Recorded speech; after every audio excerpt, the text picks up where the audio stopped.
She said that American soccer fans, most of them aren't smart. They don't know the game. They don't understand. Gio. That guy Gazpacho. Forbes can take a lame gorilla, okay? Advice, did you know that Arsenal died? He's got me buzzing. Up the talkies. It's hard to up them anyway. I'm not even going to comment on that. But first, let's start with the Euro final here.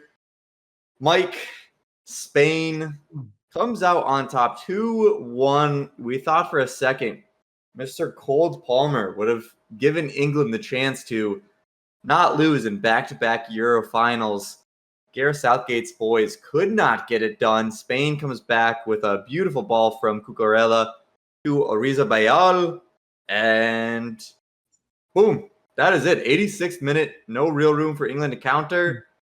Although Declan Rice did get awfully close, and Mark Guehi get it awfully close. Danny Olmo stood on business. He said before the game that he prevented Harry Kane from getting a trophy in Germany. He intends to do the same thing here.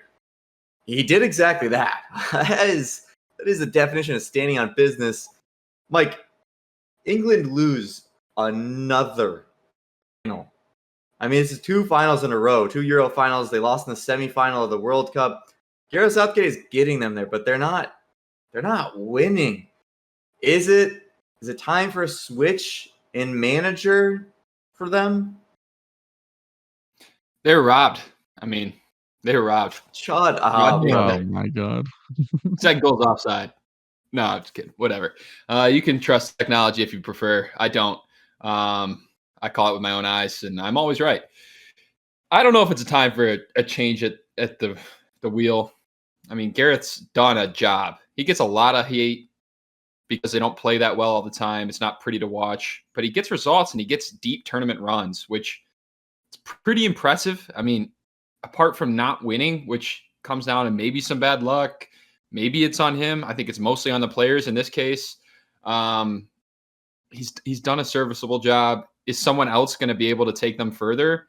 I don't think necessarily.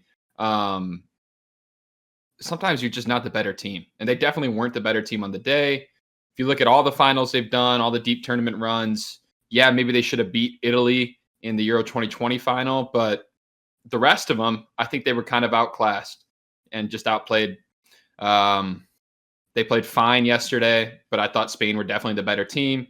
100% better team throughout the entirety of the tournament. Had most of the best players in the tournament, people in form, scoring lots of goals, playing progressive football. And England did it in moments, but they couldn't do it throughout the entirety of a match.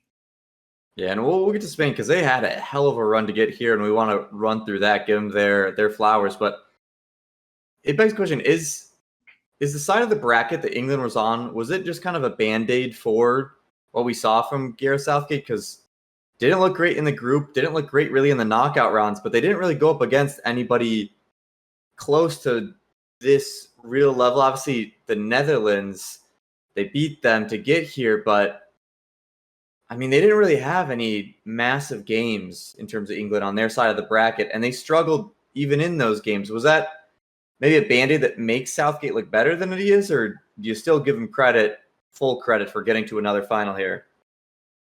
No, I don't give him full credit. Listen, he has a really, really talented squad. I think he's mostly a mouthpiece at this point. I don't know how many decisions he's actually making. Whether or not he's a mouthpiece for like the English Soccer Federation or just for like Twitter fans is up for debate, because some debatable decisions were made. But I don't think he really leaves an imprint on this team. Like, I can't really see his fingerprints anywhere aside from, I'll give him credit for not being afraid to switch things up tactically. I don't know.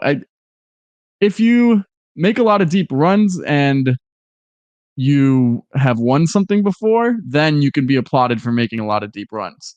And you can also say, well, I mean, once you're there, it's more or less a 50-50 shot if you can make the final. And he's made 2 finals now in succession in the Euros. But that doesn't necessarily mean that like he's had a successful tenure. He hasn't won anything. And with the talent that they have, I think it's fair to say that they should have won at least one of these Euros. I don't know how listen, as a guy whose teams have come up short over and over, I don't consider any of these second place finishes successes. I like maybe step forwards, maybe, positive overall. But if you think it's a success to lose 2 Euros in a row, like 2 finals, I think we just have a difference in opinion. Yeah, I mean, that is good results, but Mike, how can you defend it? He's not done anything else that other people have not done. He's not won a trophy for them. That's what you're meant to do, especially with the amount of talent that England has. On paper, everybody says, oh, this player is better than this player, this player is better than this player for all England's players, and they still don't have a single trophy. They don't have a Nations League, they don't have a Euro, they don't have a World Cup, they don't have anything. I mean, yeah, he's getting to the finals, but if you're losing all the finals, losing in the semifinals, that's no difference than losing in a knockout stage. Just any game. There's only one team in the world that's successful every 4 years or every 2 years. I mean, there's a lot of great teams out of there. There's a lot of great teams that won nothing. I mean, Belgium's won nothing. France, they haven't made a Euro final. Look how good France is. You think Belgium's a success? Hasn't made a Euro France final. France won so many things. That's so different. They made the Euro final. They made the Euro final against Portugal in 2016. That's 8 years ago. Yeah, and then they've won the World Cup. And they lost to Portugal. And that Portuguese team was way worse than them. Like, okay, we have to hold the same standards for all these teams. Success. They've won a trophy. They won a World Cup. Standards, Mike. They have won. England has not. What are you talking about? Also, would you consider Belgium a success? Successful in Belgium Europe. is not at all a successful team. Belgium's definitely not a success. But what I'm saying is, that can't be the only standard you judge a manager on, because at the end of the day, he got England to the final and they got beat by a better team. No one's going to stand here and say that England's a better team than Spain, because it's just not true. Spain, I can't even argue that with player talent, they can go blow for blow. No one's going to say they're better, but you just line up players. I think talent-wise, you can say, all right, they got Yamal, we have Jude. Okay, they have Rodri, we have Rice. Okay, they have Nico Williams, we have Saka, and Saka wins. So I don't think you can say, and especially at the striker position, you would theoretically take Kane over Morata every single time. So, and it's not just, if this was his first 2-3 years and he made it to the final, I wouldn't be calling for his head, but he's been with the same group for a while now and he's proven that he can't get it done. So how many more opportunities are you going to give him? How many more years of this current roster are you going to waste on hoping that he can figure it out? Because he doesn't have any new ideas, really. It's just his all-time leading goal scorer is deteriorating quickly. It feels like he looked horrible. And yes, part of that is the decision he made to not have runners off of him and try to feature Phil Foden, who 007, 0 goals, 0 assists, 7 games, was awful in this tournament. And so he's responsible for that. He has all the talent in the world, and he's responsible for not achieving to what the level that he could with the roster that he has. I think it's an impressive what he's done. He's gone to semifinals, he's gone to finals, and they've been consistently contenders. But realistically, on paper, that's what they should be. And success for them at the outset of every tournament, based off of their talent, based off of what they can do, is to get a trophy. And yes, that is a hard expectation. There's not many national teams that you're going to say are very successful. You say a team like a France who won a World Cup. You say a team like Spain who just won the Euros. You say Argentina. It doesn't have to be, 12 different teams are successful in what they do. You do have to win trophies. That is the ultimate goal. And if you're not hitting your goal, then that's not a success. And to be fair to Mike, there is varying levels of success, right? But who would you say had a more successful summer run, Colombia or England? I'd say it's pretty equal. See, that's crazy because there's not the same amount of expectations on Colombia. It's the first run for Néstor Lorenzo, and their talent does not dictate that they should be in a final. So I don't know how you can call that it is an equally successful. I think Colombia was much more successful, and that still doesn't mean they achieved what they wanted, because what they wanted was to win, and they didn't. Well, there's a lot of context things. I mean, Colombia's on the hottest run in the world. They 20-something games unbeaten. They're playing in an easier competition. They're playing in one less stage of competition. They go straight to the quarterfinals. Don't have to play in a round of 16. Uruguay is better than every team that England played except for Spain. They're better than Netherlands? Maybe? Yes.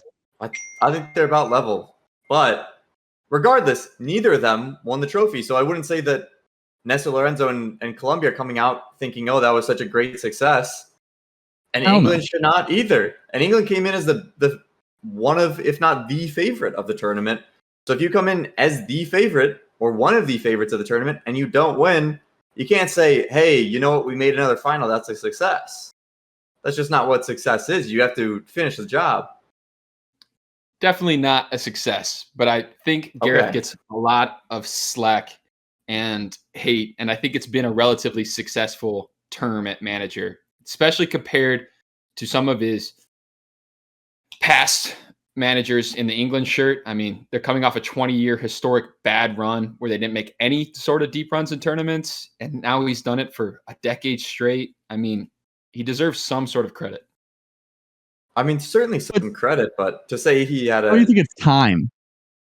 He said it himself, right? If he doesn't win it, I get it, but who's going to do it? All right. Well, that's what you're trying to find. Well, listen, let us know in the comments where you guys are on this debate. Is Gareth Southgate a success? Has he not done enough because he has not won an actual trophy for England? And should he stay for the World Cup here? I believe the reports are that England does want him to stay, although Paul Tenorio did say that Matt Crocker may be interested in bringing him over to the U.S. side if he is not staying with them. So we'll take you, Gabriel. Maybe cross our fingers.